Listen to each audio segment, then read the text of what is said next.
The very short formats, I really like it. It's aggressive.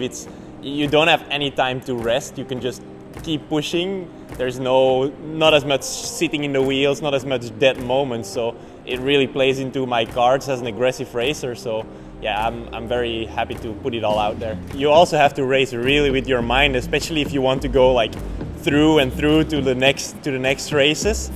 Because it's all about conserving energy, but you also can't conserve too much energy because there is going to be some really decisive moments that you really have to sprint, maybe already in the first stage. In the qualifiers you have to sprint, so it's all like very, very exciting in a lot of different moments during the race, and you can't make a mistake in any of those moments. So yeah, it's really about being on top of your game for a long period and like a lot of races straight after each other. And yeah, I can't believe I'm already back at a race already. It seems kind of strange, but yeah, it's nice to be here in Montreal, and we had to do a 3-day quarantine, and actually those 3 days of having nothing else to do was kind of nice for me. I think on Saturday going through the rounds is going to be so brutal. I was saying to Dan today, you know, I never really do a full triathlon and then jump back in and do another one like right after doing all that. I'm like, I hope I don't cramp. Like there's all these other things to start thinking about,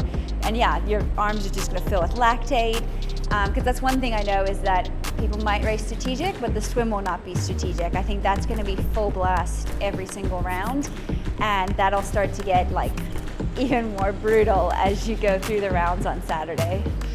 Getting ready to swim again, like I dive back in and I'm like, wow, this feels really different. Like the lactate just goes straight to your arms and you just feel like you can't swim. So I feel like knowing that and kind of knowing what to expect hopefully will be good. But I mean, the distance is pretty short, and I think everyone's done a relay, so everyone's probably raced over that distance before. But I think the back-to-back racing will be super interesting. Just being mentally prepared is like going to be half the battle on Saturday.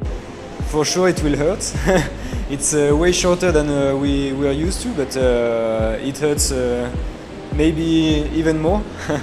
So yeah, I just can't wait to see what happens. The hardest part in my mind was to swim after a hard run. So luckily for this format in Montreal we have a few minutes to recover from the previous heat. But still, it would be painful to dive in again, and go for the next round. I've never done this kind of format. I mean, mixed relays, so that's actually what gave me a bit of confidence. That's actually why I didn't first put on the Montreal, and I was just going to go all into Edmonton with an Olympic distance. But seeing, I was like, okay, I can mix it up with the guys. Did well in the mixed relay. I saw there's still areas I can improve upon. There's like from tactical things and how to handle some of the situation that have made me excited and hungry to actually improve how I did in my leg. So I was like, this is a great opportunity. Let's give it a go and see how we can do. And I guess I've just had this different mindset where I've always grown up watching a lot of these guys, and now I'm feeling like confidence to where I can compete with them, and let's give it the best go and see where I can be, and hopefully more at the pointy end like I'm starting to get closer and closer to. So let's see what I can do this weekend.